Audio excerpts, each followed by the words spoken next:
दोस्तों, जब किसी व्यक्ति की शादी हो जाती है तो उसके परिवार के खर्चे भी बढ़ जाते हैं और साथ ही उसकी जिम्मेदारियां भी बढ़ जाती है। और उन्हीं खर्चों को कवर करने के लिए जब कोई व्यक्ति विदेश कमाने के लिए जाता है और काफ़ी दिनों से अपने घर नहीं आ पाता है, तो उसके पिता का फर्ज होता है अपनी बहू को अपनी बेटी की तरह रखे और उसको सारी सुख सुविधाएं वहाँ पे पर्याप्त करवाए। पर दोस्तों, क्या होगा जब वो ही पिता अपनी बहू के साथ ज़बरदस्ती करे और उसके साथ बहुत ही घिनौने कार्य करने लगे और यह सिलसिला एक दिन नहीं, 2 दिन नहीं, तकरीबन 1 महीने तक चलता रहे। आदाम, सत श्री अकाल, नमस्कार। मैं हूं विकास और द लास्ट स्टोरी के एक और नए एपिसोड में आपका हार्दिक स्वागत है, अभिनंदन है। तो आज की कहानी की शुरुआत होती है उत्तर प्रदेश से। उत्तर प्रदेश में एक थाना लगता है, मरियादपुर थाना। मरियादपुर थाने का जो इलाका है उसमें एक विक्रम नगर का छोटी सी कॉलोनी है। वहीं पर एक परिवार रहता है जिसका मुखिया है अब्दुल। अब्दुल के 2 बेटे हैं, एक का नाम है समीर और एक का नाम है आमिर। दोनों ही बेटे कमाने के लिए विदेश रहते हैं।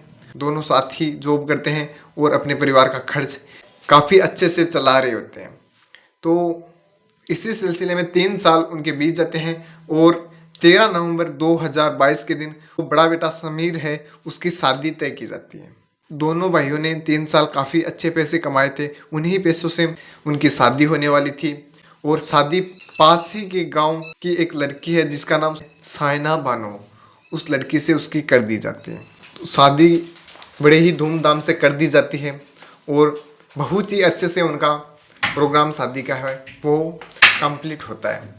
अब दोस्तों, धीरे धीरे दिन बीतते जाते हैं। दोनों पति और पत्नी हैं एक दूसरे से काफ़ी ज़्यादा संतुष्ट थे, काफ़ी ज़्यादा प्रसन्न थे और उनके जीवन की जो सारी दैनिक क्रियाकलाप होते हैं और जो एक पति और पत्नी के बीच में संबंध बनते हैं वो दोनों अच्छे से बन रहे होते हैं और सिलसिला इसी प्रकार चलता रहता है। अब दोस्तों, धीरे धीरे 12 महीने बीत जाते हैं शादी के और फिर से परिवार पे बोझ पड़ने लगता है, खर्चे बढ़ने लगते हैं। तो बड़ा बेटा समीर है वह सोचता है क्यों ना मैं फिर से विदेश चला जाऊं और 1 से 2 साल वहाँ पे रहूं और वहाँ से अच्छे खासे पैसे कमा के ले आऊं, तो ताकि हमारे परिवार को कोई समस्याओं का बोझ नहीं झेलने पड़े। और साथ ही जो मेरा छोटा भाई है उसकी भी जल्द ही शादी हमें करनी होगी, तो वो भी कुछ कमा रहा है, तो मैं भी कुछ कमा के उसकी शादी भी करवा दूं जल्दी से।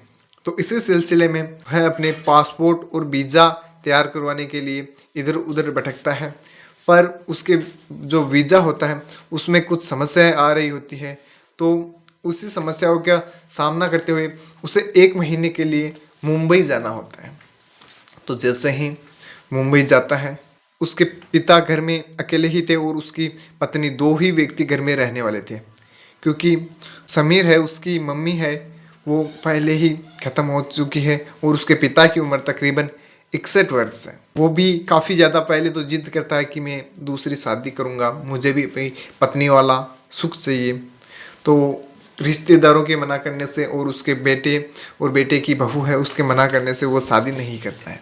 अब वो जैसे ही मुंबई जाता है तो पीछे से उसका पिता है वह अपनी बहू से अपने शरीर पर तेल मालिश करवाता है और रोज़ शाम को 1 से 2 घंटे अपने पैरों की मालिश करवाता है। और जो उसकी बहू है वो भी उसकी अच्छे से सेवा कर रही होती है, क्योंकि उसको जो समीर है उसने पहले ही वचन में बांध रखा था कि तुम मेरे पिता की सभी प्रकार से सेवा करोगी, उनको कुछ भी कमी नहीं होने दोगी और हमारी कमी और हमारी मम्मी की कमी उनको महसूस नहीं होने दोगी, तो वो सारे काम तुम करोगी जो पिताजी चाहते हैं। तो ऐसे वादे में उनको बांध रखा था। तो जैसे ही समीर मुंबई चला जाता है उसके बाद एक दिन शाम को अब्दुल है वो अपनी बहू से तेल मालिश करवा रहा था, तो उसकी कहीं ना कहीं निगाहें उसके स्तन पे थी और वह उसको गंदी नज़र से घूरने लगा था। और फिर धीरे धीरे उसकी हवस की प्यास है वो इतनी ज़्यादा बढ़ती है कि अपनी ही बहू के वह एक एक करके कपड़े नोचने लगता है, उसके जिस्म को नोचने लगता है। और देखते ही देखते वह पूर्ण नग्न अवस्था में दोनों आ जाते हैं। और उसके साथ ज़बरदस्ती करने लगते हैं। बहू या तो अब कॉम्प्रोमाइज़ करे या फिर चीख के चिल्लाए और पुलिस को बुलाए। तो बहू ने कॉम्प्रोमाइज़ करना ही बेटर रखा, क्योंकि उसने सोचा कि हमारे परिवार की बेइज्जती होगी, मेरे ससुर की बेइज्जती होगी और मेरे पति की भी वहाँ काफ़ी ज़्यादा बेइज्जती होगी और मेरी भी समाज में काफ़ी ज़्यादा बेइज्जती होगी। तो बेइज्जत होने के डर से उसने कॉम्प्रोमाइज़ करना ही ठीक रखा और वह तकरीबन पूरी रात ही उसका ससुर उसके साथ शारीरिक संबंध बनाता रहा और दोनों एक दूसरे से लिपटे रहे और सुबह तक बहू है वो बेहोशी की हालत में आ जाती है।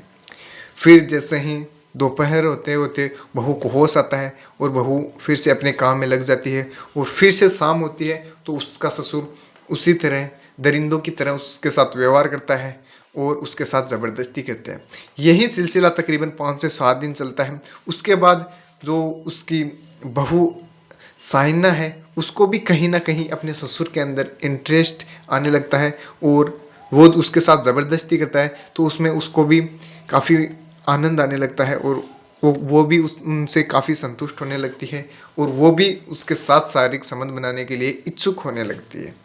तो दोनों की इच्छाओं की पूर्ति के लिए दोनों अब एक दूसरे से बिना ज़बरदस्ती किए शारीरिक संबंध बनाने लगते हैं और तकरीबन 20 से 25 दिनों तक यही सिलसिला चलता रहता है। अब जैसे ही समीर का काम मुंबई में ख़त्म होता है तो वो घर पे बिना बताए अचानक से घर के अंदर आते हैं। तो घर के अंदर देखते हैं तो घर का दरवाज़ा खुला था। तो अपने घर के अंदर बिना किसी आवाज़ के वो घर के अंदर प्रवेश करता है और देखता है तो अपने पत्नी की जो कपड़े हैं वो हैं सोफे के ऊपर ऐसे ही बिखरे पड़े हैं और अंदर से कुछ अजीबोगरीब आवाज़ें आ रही है। आप समझ पा रहे होंगे मैं क्या कहना चाहता हूँ। तो अजीबोगरीब आवाज़ें आ रही हैं तो वो अंदर रूम के अंदर बढ़ते हैं और देखते हैं कि उसका पिता है वो बिल्कुल नग्न अवस्था में है और उसकी पत्नी है वो भी बिल्कुल नग्न अवस्था में है और दोनों एक दूसरे से लिपटे हुए हैं, शारीरिक संबंध बना रहे हैं। तो ये देखकर समीर को काफ़ी ज़्यादा गुस्सा आता है और वह अपनी पत्नी को डांट पिलाने लगता है और अपने पिता को भी डांट पिलाने लगता है। तो उसकी पत्नी उसी अवस्था में उसके सामने खड़ा होकर बोलती है, जब तुम मुझे संतुष्ट नहीं कर पाते तो ये मेरे को संतुष्ट कर रहे हैं, तो उसमें आपको क्या तकलीफ़ है? आप तो कमाने के लिए बाहर जा रहे हो, तो मेरा ये ख्याल कौन रखेगा? मेरी जो शरीर की इच्छाएं हैं उनको पूर्ति करने के लिए कोई तो होना चाहिए। तो ये बात जब समीर के कानों में पड़ती है तो समीर काफ़ी गुस्से में आता है और अपनी ही पत्नी को मारने लगता है, पीटने लगता है। और पीछे से तभी समीर का पिता अब्दुल है वो उठते हैं और पास ही में एक रोड पड़ी होती है उसे उठाते हैं और समीर के सर पे दे मारते हैं। तो समीर की ऑन द स्पॉट वहीं पे मृत्यु हो जाती है। खून भी काफ़ी बहता है और उसकी पत्नी है समीर की, वो अपने ससुर के साथ थी, वो भी प्रसन्न होती है अपने पति की मौत होने पर। उसको कोई दुख नहीं होता है क्योंकि जो समीर का पिता अब्दुल है वो अपनी बहू को सभी प्रकार की सुख सुविधाएं उसको दे रहे थे। हर प्रकार की आप समझ सकते हो, उसको कपड़ों की ज़रूरत होती तो उसको कपड़े मिलते, उसको शरीर की इच्छाएं की पूर्ति करने के लिए भी वो था और घर के सारे खर्चे वो उठा रहा था क्योंकि अब्दुल के पास काफ़ी पैसे थे। तो वह समीर से ज़्यादा अब्दुल की तरफ खींची चली जा रही थी और उसी के साथ रहने की वह सोचती है और इसीलिए अपने ही पति को वह मरवा देती है। अब पति की मौत होने के बाद उसकी लाश को भी कहीं ना कहीं ठिकाने लगाना होता है। तो दोनों रात ही में लाश को उठाते हैं, कार के अंदर भरते हैं और पास ही में एक नदी है, उस नदी के किनारे उसको फेंक के आ जाते हैं। फिर 2 से 3 दिन गुजरते हैं तो मछुआरे भी नदी के किनारे मछलियाँ पकड़ने के लिए आते हैं। तो उनको वहाँ पे एक लाश दिखाई देती है जो कि समीर की थी।